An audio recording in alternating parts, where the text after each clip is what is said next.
Saúdo a todos meus irmãos e irmãs com a paz do Senhor Jesus. Quem trouxe Bíblia? Olha aí, hein, pessoal? Glória a Deus. Vamos a uma reflexão bíblica para esse dia de homenagem aos pastores, e certamente Deus tem uma palavra para os nossos corações. Vamos abrir a palavra do Senhor. Aleluia. Que essa chuva dure até o momento da mensagem. Diga por quê? Porque ninguém vai sair. 1 Timóteo capítulo 4, versículo número 16.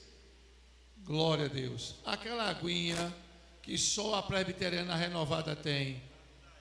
Oh, aleluia. Glória a Deus. Prepara para nós. 1 Timóteo capítulo 4, versículo número 16. Aleluia. Quem encontrou, diga, prossiga. Tem cuidado de ti mesmo e da doutrina. Persevera nestas coisas, porque fazendo isto te salvarás, tanto a ti mesmo, como aos que... Um texto muito apropriado para nós, dia do pastor. Tome seus assentos. Eita, aqui. Aleluia. Igreja do Senhor Jesus, senhores pastores, companheiros do púlpito que leva a palavra do Senhor a toda a igreja e também a todos os que amam e ouvir a palavra do Senhor. A palavra de Deus para esta ocasião se volta para o púlpito e para a igreja serve de alerta para aqueles que fazem o uso da palavra no lugar santo.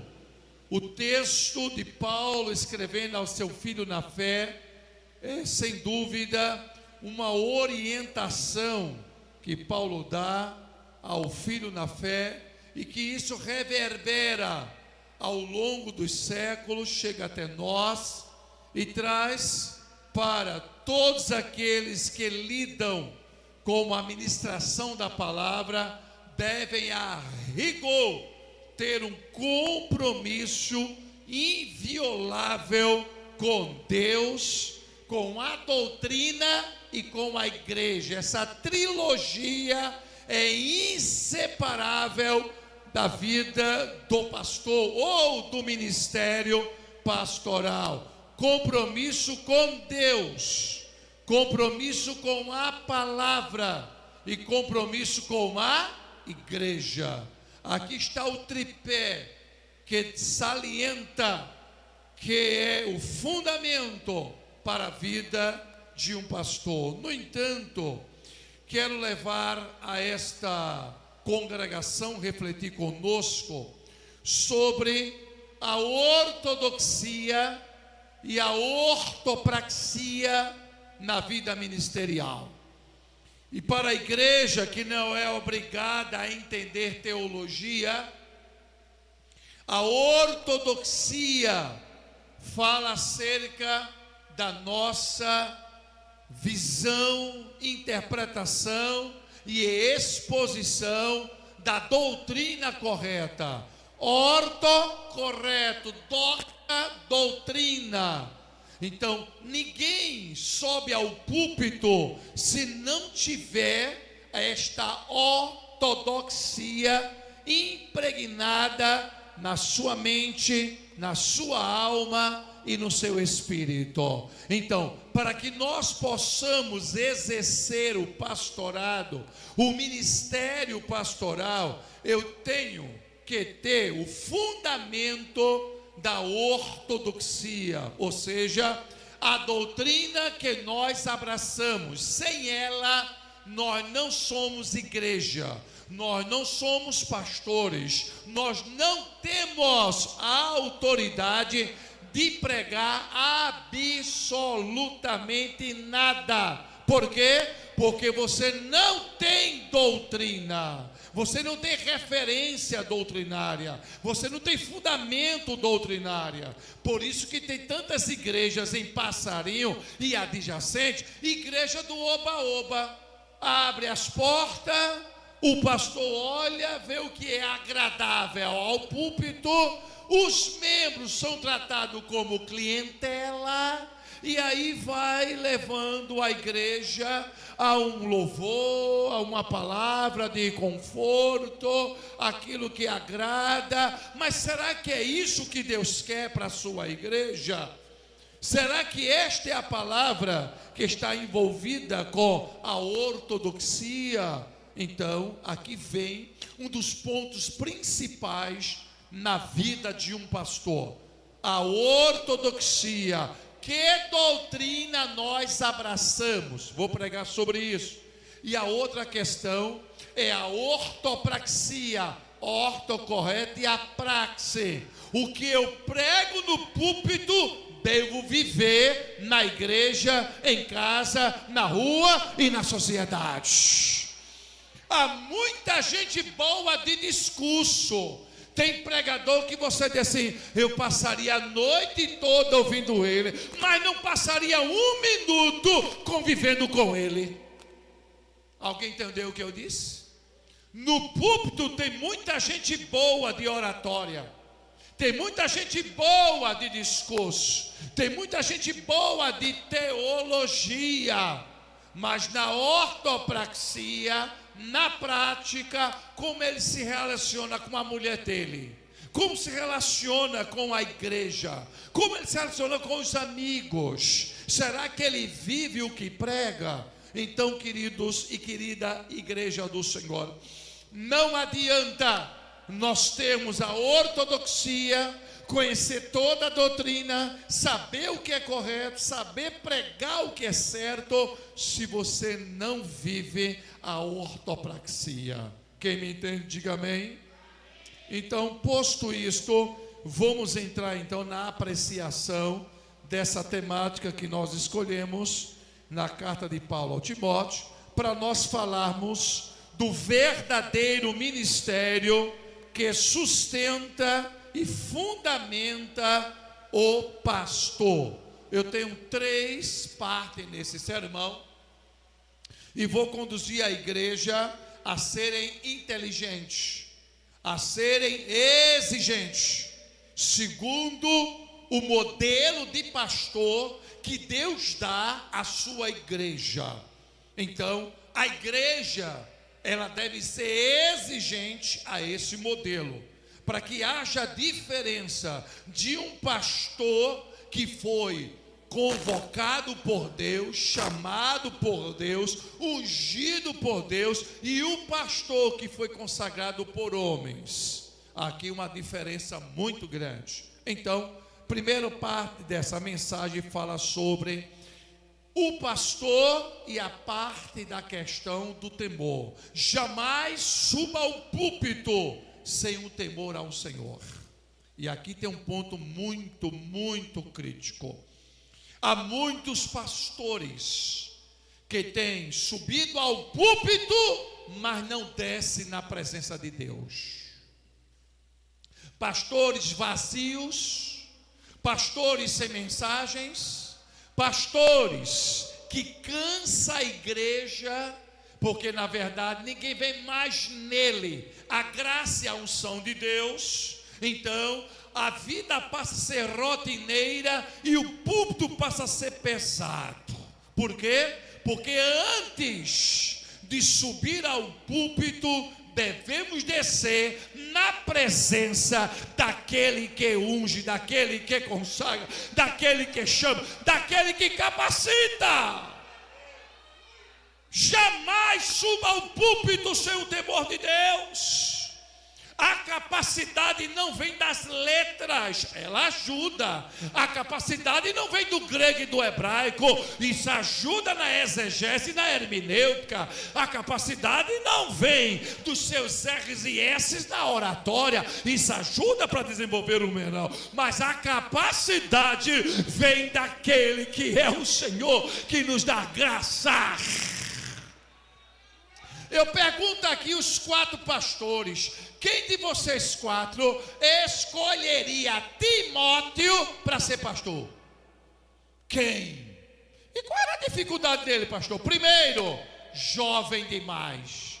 Segundo, tinha problema de estômago, era doente. Ninguém consagra doente para ser pastor. Ninguém consagra jovem, porque não sai o que vai sair da cabeça de um jovem. E terceiro e último, ele era uma pessoa extremamente tímida. Desperta esse dom que há em ti, Timóteo. Eu faço a pergunta: quem escolheria um doente para pastorear? Quem escolheria alguém com problemas de timidez? Quem escolheria alguém jovem demais para estar à frente de uma obra? Então, no olhar humano, é impossível que este homem assuma uma igreja, mas no olhar daquele que capacita, daquele que chama, daquele que tem a autoridade, aqui muda tudo, igreja. Então não diga: sou jovem demais, eu não conheço, eu não sei, não posso. Para Deus não tem jovem demais. Deus quer homens e mulheres disponíveis para que Ele use na sua obra. Eu sou pesado de língua. Moisés tinha 2 problemas sérios. Ele tinha um problema de dislalia, porque era gago. Segundo alguns historiadores, afirma que ele tinha problema na articulação das palavras, ele tinha problema na dicção. E Deus disse: então isso é problema para ti? Então lá vai: Moisés, quem fez a boca do homem? É Deus dizendo: vai apresentar mais algum defeito? Tem algo mais para me apresentar? Mas quem és? Eu sou o que sou.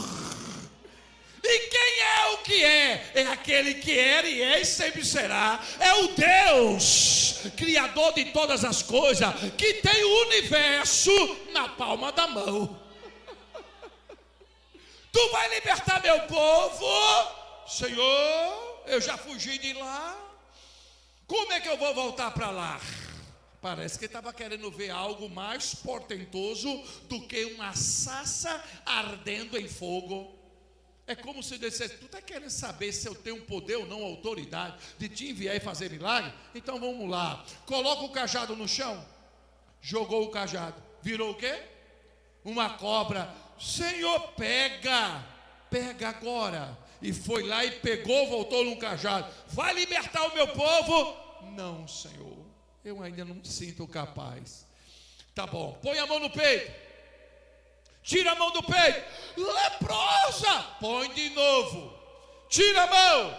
Eita, voltou o que era. Vai libertar o meu povo? Ainda não. Ai, Deus. Escuta aqui uma coisa: geralmente pastores e líderes que são chamados para liderar ou pastorear, geralmente tem uma resistência de não querer.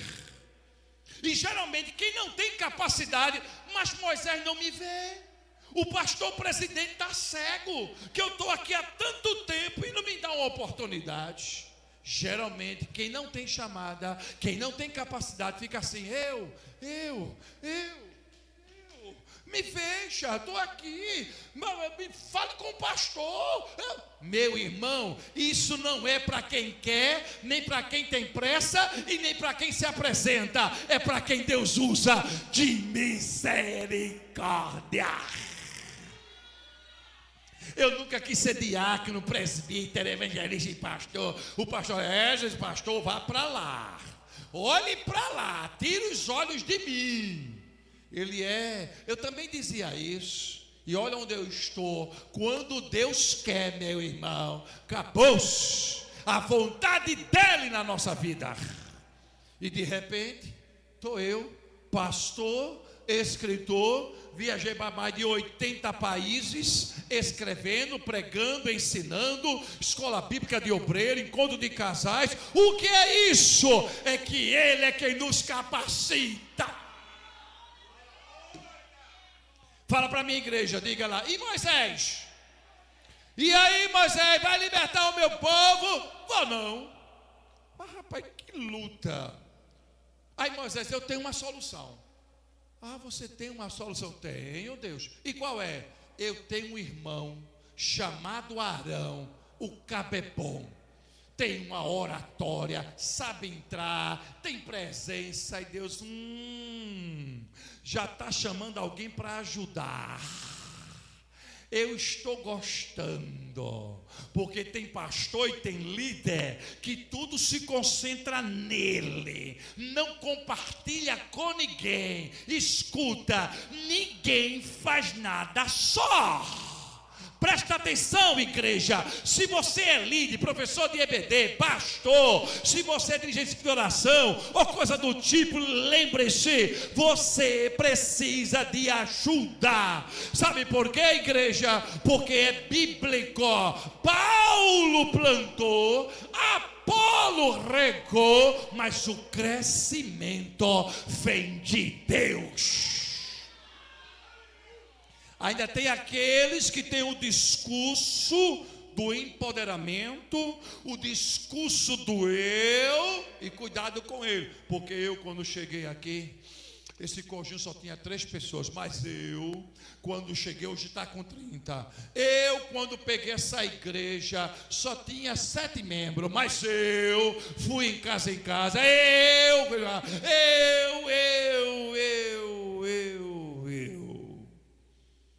Cuidado, síndrome de Lúcifer. Cuidado. Aqui não tem eu, não. Aqui tem nós.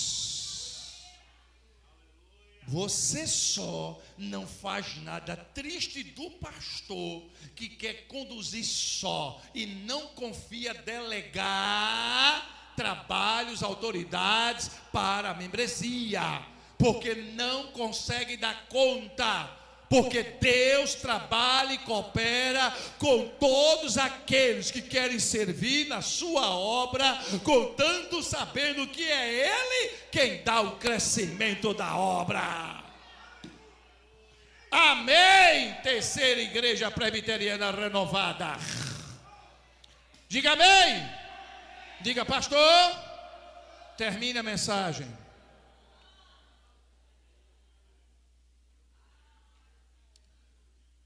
Quer dizer, Moisés, que você tem Arão? Senhor, bote Arão no meu lugar.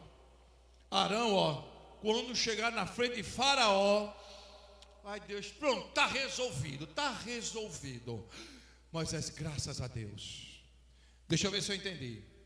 Quer dizer que Arão vai no teu lugar. Pronto, acertou. Tudo bem, eu concordo. Só tem uma observação a fazer. A igreja diga qual? Deus olha para Moisés e diz: mas tu vai no meu lugar.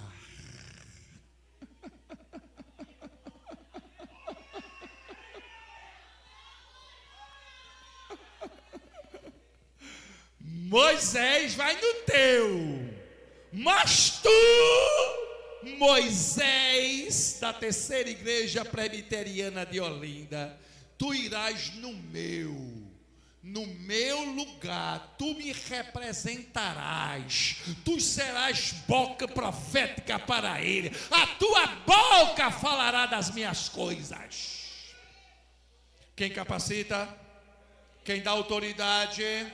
Quem é que dará ao homem o poder e a autoridade em pregar e falar a sua verdade? Amém, igreja? O púlpito é um lugar santo, queridos. A palavra deve ser anunciada aqui em cima. O pastor, então, ao subir aqui, tenha muito temor. Porque pastor vazio, que não prepara sermão, irmãos, eu vou abrir aqui o que Deus me deve, igreja. Não, pastor, faça isso não. Saia, entregue o púlpito para quem realmente tem graça, tem unção, preparou o sermão para pregar. Mas não faça uma aberração dessa não. Porque o senhor, como pastor, deve dar um exemplo de subir ao púlpito e ter um sermão para pregar. E não abrir a Bíblia. Meus irmãos, eu vou ver aqui o que é que Deus tem para nós. Deixa eu folhear. Errado. Púlpito é coisa séria. Quando eu digo para vocês, leve a sério. O púlpito é seriedade. Jamais suba aqui sem o temor de Deus. E temor aqui, pastores, não é temer a Deus, ter medo de Deus. Temor aqui é levar Deus a sério. Leve Deus a sério no púlpito. Leve Deus a sério com a noiva do Cordeiro.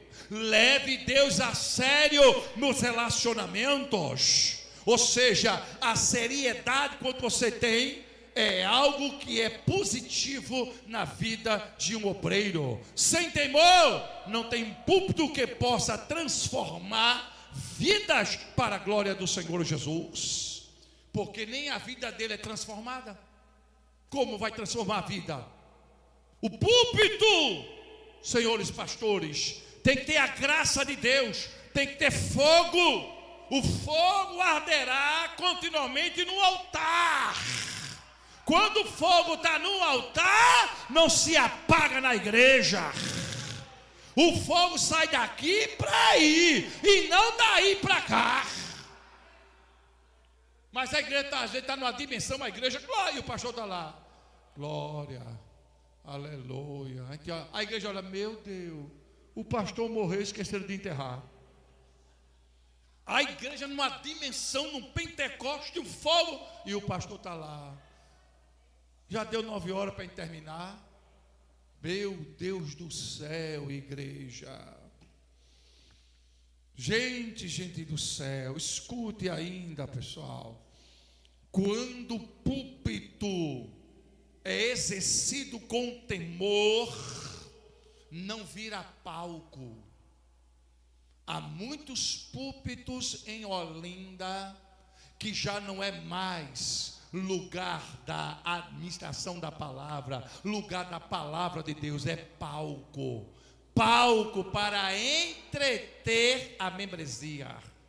Por isso que o púlpito da igreja é um lugar que se deve levar a sério para a pregação da palavra. Na ortodoxia, se você não domina, então, querido, vai ver outra coisa na sua vida, mas para pastorear, para liderar, você não tem nenhuma dessas chamadas. O temor a Deus precede qualquer atitude ministerial. A oração deve anteceder a pregação. O pastor não ora meia hora, ora pelo menos meia hora e diga: Senhor, me dai a graça, abre a porta da palavra. Meu Deus, como a pessoa é um pastor, um líder, não tem um momento de intimidade com Deus, não ora, aí começa: meus irmãos, já 2 meses, nenhuma alma se salva, não mais, ação Deus, cura e milagre, a culpa é sua. Você conduz a igreja, você que tem que ter vida no altar, você que tem que ter intimidade com Deus, você que tem que pregar a palavra. Quando o pastor é avivado e tem Deus na vida, o sermão é tão eloquente que quando ele prega, estremece. Jonathan Edwards, pregador que arrebentou nos Estados Unidos da América, e todo mundo conhece o grande sermão dele, pecadores na mão de um Deus irado. Eu fui pregar agora na Inglaterra, e me disse: me leve à casa do pregador John Wesley. Cheguei lá, estava lá de John Wesley. Meu Deus do céu, eu estou na igreja de John Wesley, me leva para a biblioteca. Eu quase tinha surto psicótico. Quando eu vi aquele arsenal, me leve para a casa dele. E na casa dele ainda tem um lugar onde ele orava de 3 da manhã às 6 horas da manhã. Todo dia 3 horas de oração. E pregava 4 sermões por dia. Ao longo da sua vida, rodou mais de 40 mil quilômetros em cima de cavalo e pregou mais de 40 mil sermões. Chegou um dia que ele disse: Senhor, eu não estou mais percebendo o povo que eu sou teu servo e prega a palavra. Eu não sinto mais a conversão das pessoas. O que está acontecendo, Deus? Eu não estou vendo mais o povo me perseguindo. Então o sermão já não está dando mais o efeito. O que está acontecendo? Quando ele terminou, alguém do outro lado jogou uma pedra. Ei, pare de pregar. Jesus, tu és bom. O sermão ainda causa efeito. Aleluia! Meu Deus, a história está aí, irmão, para inspirar pastores. Leiam a biografia de John Wesley, de George Whitefield, do próprio grande pregador, o famoso príncipe do pregador, Charles Haddon Spurgeon. Também estive na catedral dele. O homem, quando pregava, misericórdia, mas por quê? Tinha vida no altar, intimidade com Deus, orava e dizia: Senhor, que o sermão nesta noite, antes de atingir a igreja, atinja primeiro a minha vida. Eu estava comentando com um pastor presbiteriano, disse: meu irmão, Deus está me dando um sermão tremendo sobre, o que, Esdra? Sobre subir o altar com temor. Muitos estão subindo o altar como se fosse numa passeata no shopping. Não respeita mais isso aqui, não tem mais o temor, já não tem mais aquele fervor no coração de se posicionar e pregar para a igreja. Infelizmente, muitos púlpitos estão mortos por conta de pastores mortos espiritualmente. Púlpito virou aquela rotina, aquela coisa mecanicista. Canta o coral, canta o conjunto, bora fazer a homilia. Terminou, fica em pé, bênção apostólica. O crente entra e sai pior do que entrou. Pelo amor de Deus! Aqui é a igreja presbiteriana renovada pelo Espírito Santo de Deus. É uma igreja dos vivos e não dos mortos. Meu Deus! Aleluia! Pastor precisa buscar santidade antes de reconhecimento. Eu quero reconhecimento. Eu quero que o pessoal perceba que eu sou o melhor pregador, o melhor pastor das igrejas presbiterianas renovadas. Eu quero reconhecer, meu filho, primeiro é santidade, para depois reconhecimento. A santidade, vida no altar, faz com que todo mundo saiba que ali está um homem de Deus. Amém, igreja? Amém? Quem teme ao Senhor prega para agradar a Deus e não a membresia. Quando você viu um membro, eita, que hoje a mensagem foi forte, ele pegou pesado. Graças a Deus, Senhor, que a mensagem primeiro agrada a Deus. Não é o que você quer ouvir, bichinho de Jacó. É o que Deus quer falar para a sua igreja. Amém. Segunda parte do sermão. Aleluia. Glória a Deus. Seriedade na doutrina. Ah, pastor Moisés, só aqui daria 2 horas. Só para falar do compromisso com as Escrituras. Seriedade. Diz a Bíblia em Tito 2:1: tu, porém, fala o que convém à sã doutrina.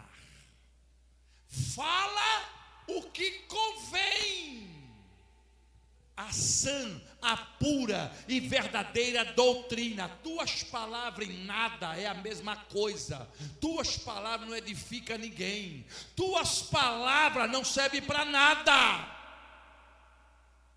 Mas quando fala a sã doutrina, a igreja se alimenta, o céu recebe, vida se converte, porque é a doutrina que está sendo pregada. Amém, igreja? O pastor é o guardião da sã doutrina.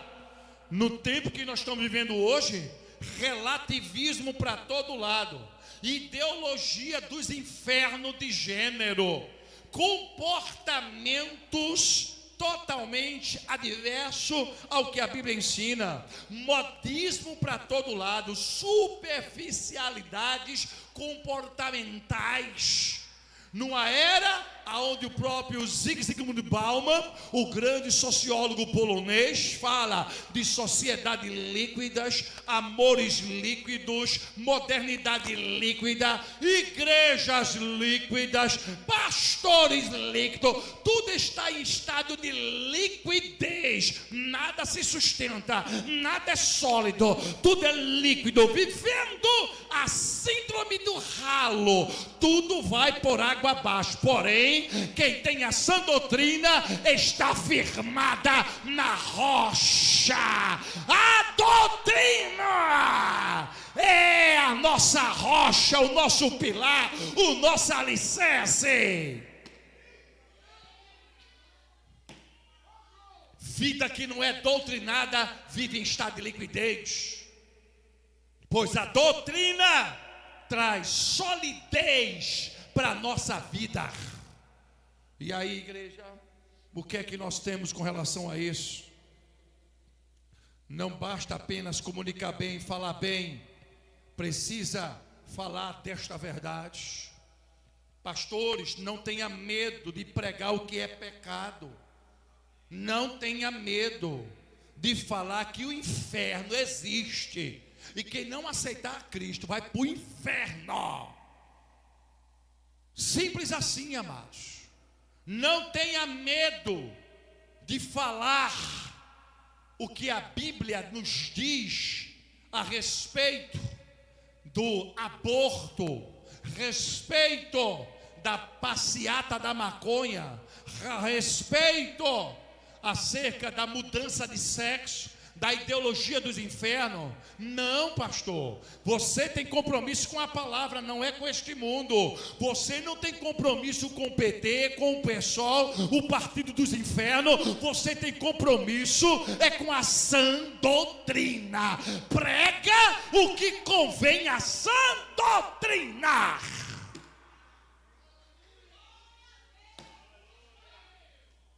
Aleluia. Tudo que for contrário a ela seja anátema, abominação.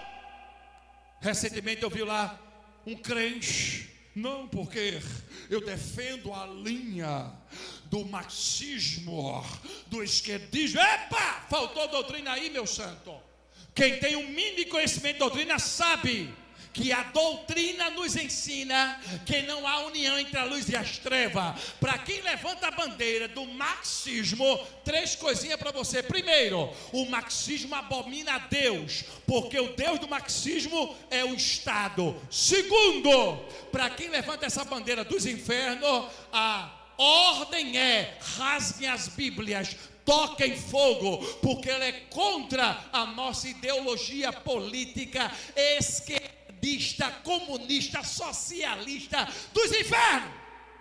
E terceiro e último, manda fechar a igreja, prender e perseguir pastores, porque eles fazem lavagem cerebral e retarda o projeto do comunismo. Então, escuta, igreja, não existe, repito, não existe crente comunista. Ou ele não entendeu o que é comunismo, ou ele não entendeu o que é ser crente, porque temos a palavra de Deus para orientar.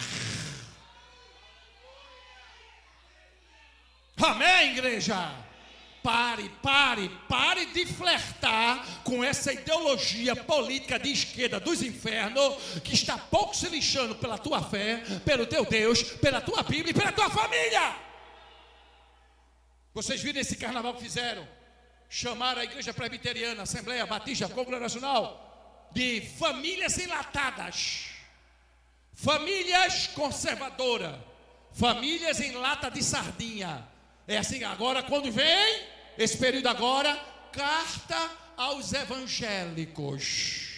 Uma carta para dizer que nós somos bonzinhos. Uma carta para dizer que a gente não é. Ei, a carta do crente já foi escrita há 2000 anos atrás, que está aqui a carta da humanidade. É a poderosa palavra de Deus. Esta é a carta do crente. Amém, igreja de Deus? Chega a dar sede, meu Pai. Oh, aleluia. Ensina toda a palavra na verdade, rejeita as heresias, interpretações destoantes da Escritura. Escute o que eu vou dizer aqui para vocês, igreja. Senhores pastores, seriedade na doutrina. Essa palavra doutrina vem do hebraico lekar, que quer dizer ensinar a minha doutrina, não é a sua, porque está escrito em Deuteronômio, capítulo 30, versículo 2: coteje a minha doutrina sobre a relva e sobre a erva, para que haja crescimento. A doutrina é de Deus. No grego, a palavra é didaquê, ou didascalia, aquele que tem a autoridade para pregar a doutrina de Deus. E no latim, docere, que quer dizer aquele que tem a habilidade de ser professor. Por isso que vem a palavra corpo docente, porque vem de docere. Então, doutrina aqui, sã doutrina, é doutrina de Deus que trabalha a visão de Deus para a sua igreja. Por isso que a doutrina que é ensinada, a sã doutrina, não aceita nada que seja de heresia, que contradiz a palavra. Exemplo, a pessoa de Cristo. Muitas igrejas têm ele aqui como filho de Deus, mas não é o próprio Deus. Heresia. Porque disse o próprio Senhor: quem vê a mim, vê ao Pai. Eu sou Deus assim como Deus o é. Aqui é união hipostática. A mesma essência do Pai é a mesma essência do Filho. E ele disse isso em João capítulo 14, versículo 1, 2 e 3. Não se turbe o vosso coração. Credes em Papai, crê também em mim, porque eu sou Deus. Aleluia. Doutrina é coisa séria, igreja. Pior coisa é um crente sem doutrina, porque ele faz o que achar bem aos seus olhos, não considerando o que a doutrina ensina. Um crente sem doutrina, ele marcha mais para o inferno do que para o céu, e achando que está indo para o céu. Por quê, pastor? Porque não conhece doutrina. Para ele tudo está certo, Deus só quer o coração, posso virar a minha vida como eu quiser. Não, santo, não é bem assim não. A palavra doutrina fala que não mais vivo eu. não é mais você não, queridão. Esse corpo aí foi selado. Este corpo tem dono. O carimbo do Espírito Santo carimbou em você. Você está selado para o dia da redenção. Isso quer dizer que este corpo tem dono, porque também o sangue de Cristo foi derramado por nós e fomos comprados por um grande alto preço. Aleluia, glória a Deus. Eu escuto um amém. Eu escuto um amém. Uma igreja, ela nasce forte quando tem compromisso com a doutrina. E outra coisa aqui extraordinária, preste atenção. A igreja presbiteriana renovada nasceu no capítulo 2 de Atos dos Apóstolos. Amém? Amém? Igreja Assembleia de Deus e demais igrejas pentecostais nasceram em Atos 2. Está lá. E no dia de Pentecostes, Pedro foi cheio, pregou, quase 3.000 almas se converteram. Quem é de linha chamada cessacionista, opa, acabou as línguas, não tem mais os dons espirituais, não tem não, ficaram todos no passado. Mas a Bíblia fala de língua, dos dons. Pera aí, mas isso foi no tempo da Bíblia. Nos dias de hoje já não tem mais esses dons. Qual é o versículo que diz que os dons cessaram? O senhor pode me mostrar, doutor, teólogo, filólogo? Me mostra aqui, doutorzão, o versículo que diz que os dons cessaram. Eu estou há mais de 50 anos procurando um doutor que me diga não só quero, basta um versículo que diga que acabaram os dons. Agora, do contrário, eu tenho outra. Eu tenho um contrário, eu tenho aqui zilhões de textos que diz assim: estes sinais seguirão aos que crerem, em meu nome falarão novas línguas. Escuta, bichinho de Jacó. Quem não busca mais a renovação do Espírito Santo, fica nesse discurso vazio, nesse púlpito mecanicista, que quando Deus toma alguém, irmã, olha, aqui não tem isso aqui não. Se controla, se controlar o quê? Se é o Espírito Santo dentro de nós.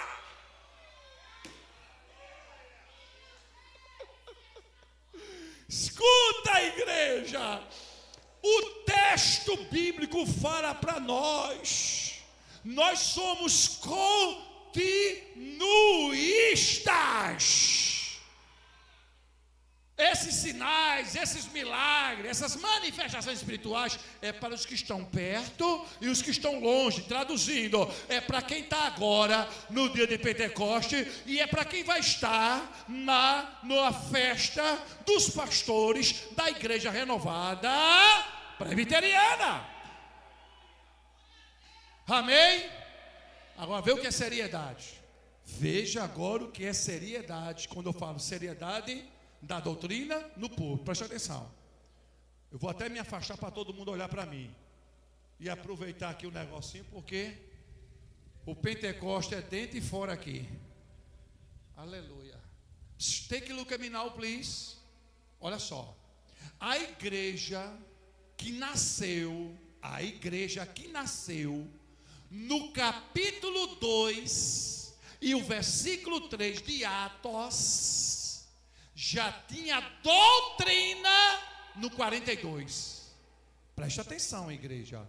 A igreja que nasceu no fogo, no Pentecoste, mais de 3.000, quase 3.000 almas, no 42 está escrito: e perseveravam na doutrina dos apóstolos. Veja o que é uma igreja séria. A igreja que nasceu no Pentecoste já tinha, não era oba-oba não, tinha já doutrina para ensinar. Quem diz amém, irmãos? Aleluia, glória a Deus. Terceiro e último, seja atencioso, pastor, com a membresia, com a fé demonstrada em amor. E aqui, pastores, chega um dos pontos críticos das nossas igrejas.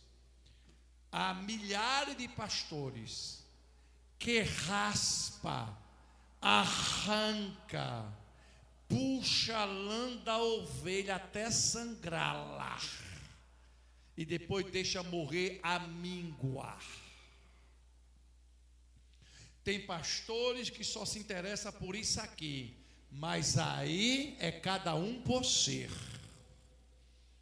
A Bíblia diz: cuida das minhas ovelhas, procura ver o estado das minhas ovelhas, Jeremias. Há muitos pastores que já não atendem mais em gabinetes. Aqui nós estamos falando, o amor que é pregado aqui deve ser demonstrado aí, ortopraxia, na prática, fazemos ou não o uso daquilo que a palavra nos ensina, daquilo que a gente prega. Está escrito 1:27 de Tiago: a religião pura, verdadeira, imaculada para com Deus nosso Pai é visitar os órfãos, as viúvas nas suas privações e tribulações. O que eu escuto na igreja é o povo: o pastor nunca veio na minha casa. Há 30 anos eu faço parte dessa igreja, há 20 anos eu estou nessa igreja, sempre convido o pastor na minha casa para tomar um café, para orar, e nunca diz que tem tempo. Você é pastor de quê, afinal de contas? A religião verdadeira é visitar os órfãos e as viúvas. Ou você tem um trabalho para com a igreja na sua assistência espiritual, moral e emocional, pastores. Você trabalha o espiritual, o emocional e o moral. Por quê? Está escrito em 1 de Pedro 5:2: apacentai o rebanho de Deus que está entre vós. Essa é uma daquelas palavras, igreja, que a gente percebe que aquelas ovelhas que têm um poder aquisitivo melhor, o pastor já se oferece: ei, me leve na sua casa, eu quero ir à sua chácara, me convida para orar para a sua chácara, prepara um churrasco, leva o pastorzinho. Mas quando é uma ovelha que vive do Bolsa Família, uma que está lá, minha casa, minha desgraça, minha dívida, minha luta, meu sofrimento, o pastor passa de longe, mas tem o pastor dos pastores que olha, que vê, que percebe. Ele não desampara. Aleluia! Glória a Deus. Pastores que só dão assistência a quem tem dízimos gordos, a quem tem rancho, para quem tem churrasco, para quem tem chácara, cuidado, porque o Deus que coloca é o mesmo que tira, é o mesmo que remova. Sabe por quê? Porque Ele é aquele que apacenta a sua própria igreja. E darei pastores para cuidar do meu rebanho, das minhas ovelhas. Amém. Eu vou perguntar à igreja: os pastores aqui do meu lado estão dando alguma glória? Chega da sede. Como essa é a última vez que eu vou pregar, eu vou entregar o recado todo. Procura ver o estado da tua ovelha, porque tu darás conta diante de Deus. Aleluia. Aqui inclui compaixão, escuta, presença. A igreja aprende a amar uns aos outros quando o pastor ama as ovelhas. Amém, igreja? A fé genuína produz obras de misericórdias e de solidariedade. Olhe para mim. O meu pastor, que já está na glória, eu ainda diácono. Sérgio, vamos fazer uma visita a uma viúva? E eu ia ali com ele. Pastor Sérgio Delfino. Eu muito novinho. Chegar na casa da viúva, ele parava, olhava. E a tradução era: que situação. Membro da igreja, num estado deplorável. Aí ele aqui, vamos cantar um hino. Vamos orar. Vamos fechar os olhos. A viúva na frente dele e eu de lado. Ele: vamos orar. Senhor Deus, Pai eterno, ajuda essa viúva, meu Pai. Tu és o marido das viúvas, tal, pá. E eu estou aí de olho aberto. Eu estou aqui, olha. De repente, naquela oração, o pastor põe a mão no bolso, tira dinheiro. Ela orando, e ele orando aqui, ó, vai ao encontro da mão dela e dá.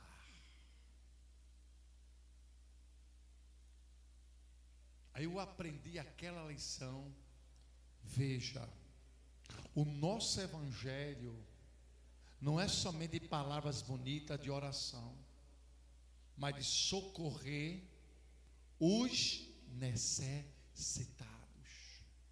Como é que um pastor ou um líder vai na casa de uma irmã, de um irmão, vê o estado deplorável, e a irmã ainda diz: pastor, a gente está numa prova muito grande, nós não temos nada, a situação está difícil. E o pastor: vamos orar, vai vir bênção do céu. Não, pastor, abra a sua despensa e compartilha, porque tu prega aqui no púlpito que o Deus é o Deus da fartura, mas também é o Deus que divide.